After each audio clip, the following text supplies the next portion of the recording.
नमस्कार, जय महाराष्ट्र। माझं नाव अखिलेश शुक्ला।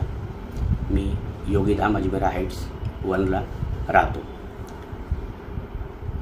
2 दिवसापासून हे जे प्रकरण माझ्या घरचा व्हायरल होत आहे, या संदर्भात माझे भाई बंधूंनो, मी आपल्याला या व्हिडिओच्या माध्यमातून काही महत्त्वाची वैशिष्ट्ये सांगणार आहोत। नेमके काय झालेले आहेत। माझे भावांनो, एक वर्षच्या अगोदर मी माझ्या घरचा इंटिरियर केला आणि इंटिरियरमध्ये माझा शू रॅक डाव्या बाजूनी उजव्या बाजूला केला। त्याच्यानंतर हे देशमुख फॅमिली ज्यांचा फ्लॅट नंबर 404 आहेत आणि कलवीकट्टे फॅमिली ज्यांचा फ्लॅट 403 आहेत, ह्या दोघांनी खूप त्याच्यामध्ये वादविवाद करून ऑब्जेक्शन घेतला आणि आम्हाला 1 वर्षापासून त्रास देत होतो की हा तुम्ही शू रॅक इथे का केला आहे, तुम्ही तिथेच करा किंवा तोडून आम्ही ह्याला तोडून फेकून देणार आहे। त्याच्यानंतर हे लोक माझे बायकोला खूप 1 वर्षापासून खूप त्रास देत होते आणि दररोज शिवीगाळ वगैरे करणे, तिला उलटसुलट सांगितलं, हे म्हणजे हे तेच 1 वर्षापासून त्यांच्या चालू होता।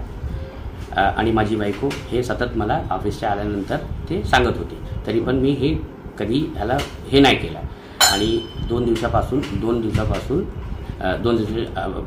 परवा काय झालं, संध्याकाळी माझी बायको धूपबत्ती ते लावून ते माझ्या दरवाजाच्या बाहेर ठेवला आणि कलवीकट्टे आंटी जे आहेत ते येऊन त्यांनी सांगितलं की हे तुम्ही धूपबत्ती दररोज इथे लावते आणि ह्याच्याने आम्हाला खूप त्रास होत आहे, हे तुम्ही आजपासून लावू नका, नाहीतर आम्ही तुम्हाला इथे राहू देणार नाही।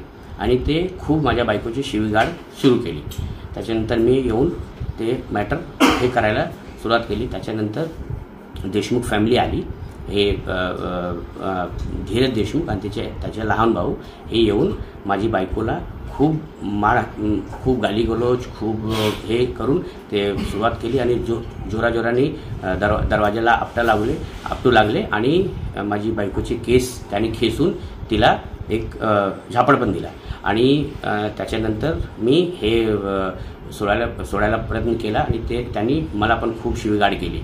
आणि त्याच्यानंतर हे लोक असा हे विषय जे आहेत हे दुसऱ्या बाजूनी करून हे व्हिडिओ व्हायरल करत आहेत। याच्या मागे जी व्हिडिओ व्हायरल होत आहेत त्याच्यामध्ये नुसतं झगडा जे चालू आहे तेच दिसत आहे, त्याच्या मागे नेमकं काय आहेत ते कोणाला माहिती नाही। ते मी आज ह्या व्हिडिओच्या द्वारे मी आपल्याला सांगितलं आहे।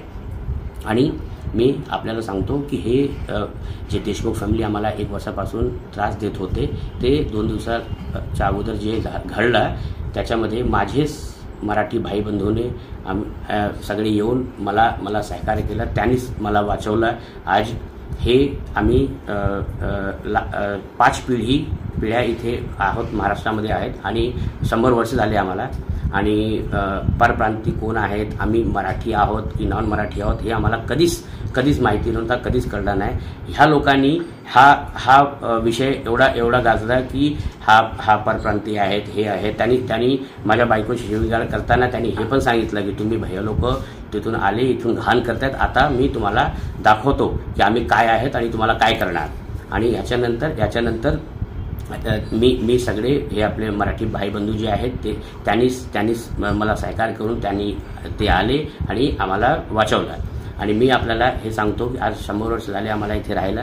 माझे कमीत कमी 80 ते 90% जेवढे माझे भाऊ बंधू मित्र आहेत सगळे मराठी भाई बंधू आहेत। आणि मी पण मराठी आणि महाराष्ट्रीयच आहेत। इथे एवढा वर्ष झाला आहे, आम्हाला कधीच हे कळलं नाही की हे विषय काय आहेत। आपले राज्याचे महाराष्ट्र राज्याचे हे आराध्य देव श्री छत्रपती शिवाजी महाराज साहेब आणि सन्माननीय बाळासाहेब ह्यांनी आपल्या सर्वांना हेच मेसेज दिला आहे की आपल्या राज्यामध्ये कोणीही स्त्री वुमेन ते खूप सेफ आहेत, त्यांना कधीही कोणी काही करू शकत नाही। आणि आपल्या राज्यामध्ये हे उलट झालेलं आहे की ह्या देशमुख फॅमिलीने माझी बायकोला मारलं, माझी बायकोला खूप शिवगाळ करून आणि हे केलं। आणि ह्या बचावासाठी आम्ही जे केलं हे माझे माझे माझे बायकोला वाचवण्यासाठी हे सगळे केलेले आहेत. आणि त्याच्यानंतर ह्या लोकांनी हे परप्रांती विषय हे करून ज्याच्यामध्ये काही तथ्य नाही आणि हे विषय करून ते लोक विषय जे आहे ते डावलून कुठून करत आहेत. आणि म्हणून मी ह्या व्हिडिओमधून आपल्या सगळ्यांना विनंती करतो की याची जी सच्चाई आहेत हे आपण आपल्याने बघावं. आणि सर्व माझे मराठी भाई बंधूंनी मी पण महाराष्ट्रीयन आहे, आम्हाला सहकार्य करावे आणि याची दक्षता घ्यावी. जय हिंद, जय महाराष्ट्र.